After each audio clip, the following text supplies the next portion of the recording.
This relationship didn't fail expectations. It exposed how we misunderstand celebrities. The backlash didn't come from what happened, it came from what people thought they already knew. Who they were before each other. Before this relationship ever became a headline, Kylie Jenner and Timothee Chalamet already existed as fully formed cultural symbols. Long before audiences were asked to consider them together, they were taught how to interpret them separately. That context matters, because the reaction didn't begin with romance. It began with branding. Kylie Jenner's public identity has been built in full view. Raised inside reality television, her adolescence unfolded on camera, her private milestones converted into content, and her adulthood was shaped by constant visibility. Her career didn't just tolerate attention, it required it. Intimacy became something commercialized, documented, and widely consumed. Over time, that exposure created a powerful illusion: familiarity. Millions of people felt like they knew her, mistaking access for transparency and visibility for complete understanding.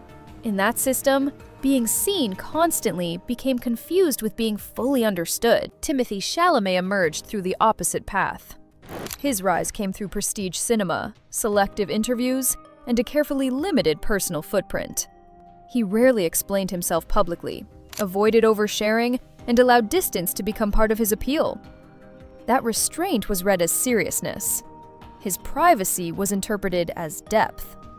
Where Kylie's visibility was mistaken for surface-level existence, Timothee's distance was elevated into substance.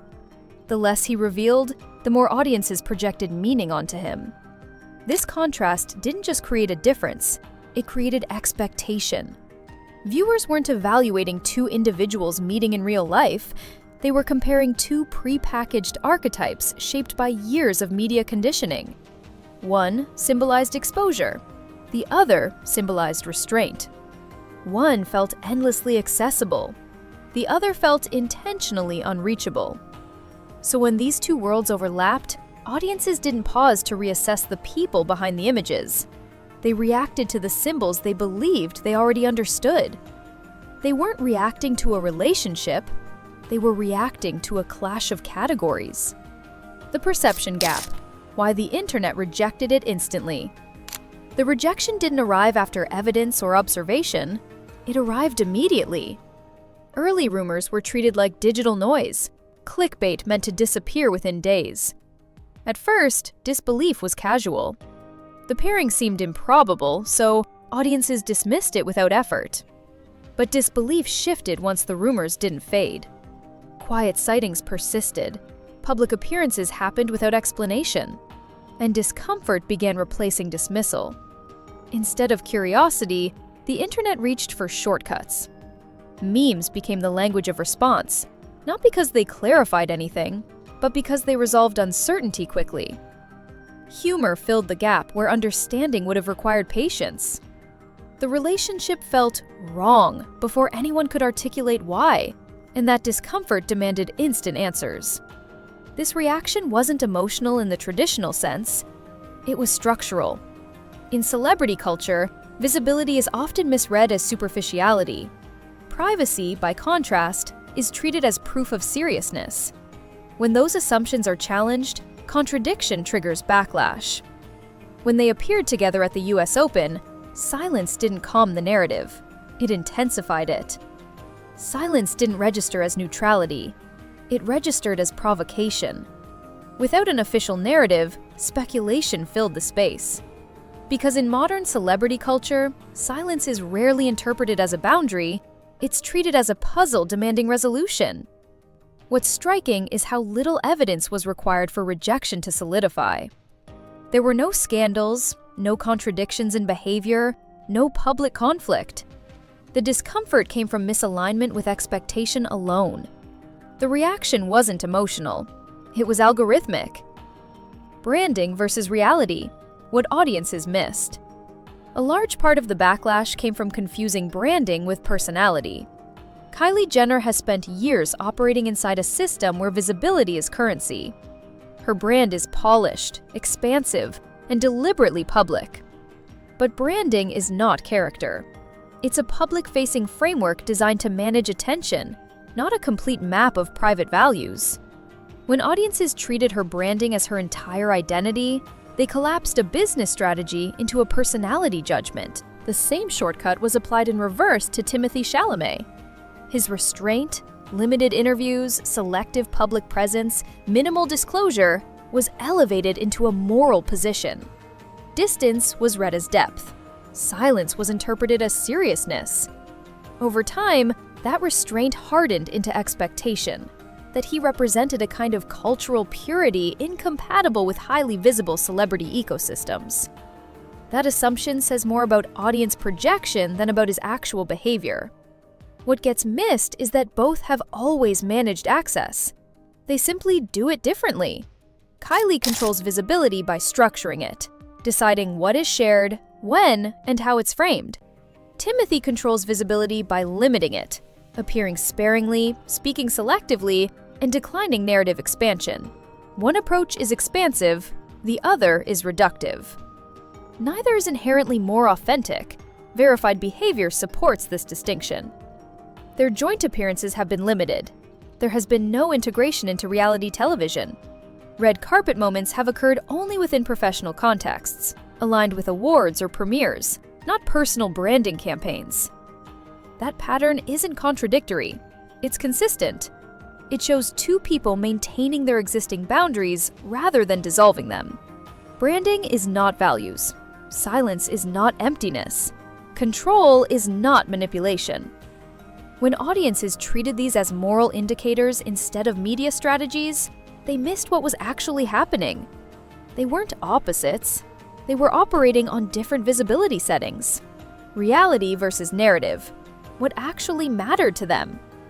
Public reaction often centers on whether a relationship makes sense visually or culturally. But relationships don't operate on narrative logic. They operate on shared priorities, timing, and private alignment, factors that are largely invisible from the outside. Compatibility isn't aesthetic. It isn't about matching public images or complementary branding. It's about how two people function away from performance.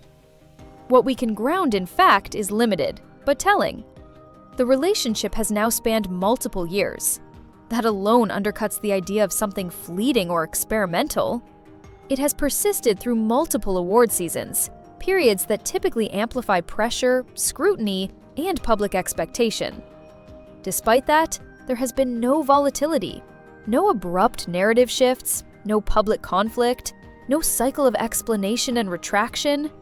Stability in this context is not dramatic, but it is observable. What we don't know is far more extensive. We don't know how decisions are made privately, how conflict is handled, or what values are prioritized behind closed doors. That absence isn't a failure of transparency. It's the boundary of public access. And that boundary matters, because the least visible parts of a relationship are often the most consequential ones. Narratives demand clarity. Relationships don't. The audience's desire for coherence pushed speculation to fill gaps that facts didn't occupy. But the absence of information isn't an invitation to invent meaning. It's a reminder of limits. What actually mattered to them may never be legible to the public. The least visible part of any relationship is the part that matters most. Privacy and image control. Why silence became the strategy. Silence, in celebrity culture, is rarely taken at face value. It's often read as calculation or secrecy. But in this case, silence functioned as boundary setting. There was a consistent refusal to narrate the relationship in interviews, paired with selective acknowledgement only when context demanded it. That distinction matters. Over-clarifying invites projection. Every explanation becomes a data point for reinterpretation, debate, and misreading. Public defense turns relationships into performances, where consistency must be maintained for an audience, rather than lived privately. By withholding narrative, they reduced the surface area for distortion. This approach also preserved autonomy. In a hyper-explanatory culture, where celebrities are expected to contextualize every choice, silence becomes a form of control. Not control over perception, but control over participation. It limits how much of the relationship is converted into content. It prevents the story from being endlessly revised by external expectations. Importantly, the relationship wasn't hidden. It was visible, just not narrated. Appearances happened without commentary. Time passed without clarification. That choice frustrated an audience conditioned to expect access, but it also stabilized the narrative by refusing to feed it. The lack of spectacle wasn't avoidance, it was consistency. They didn't hide the relationship. They refused to perform it. They didn't disappear. They stayed, without explaining why.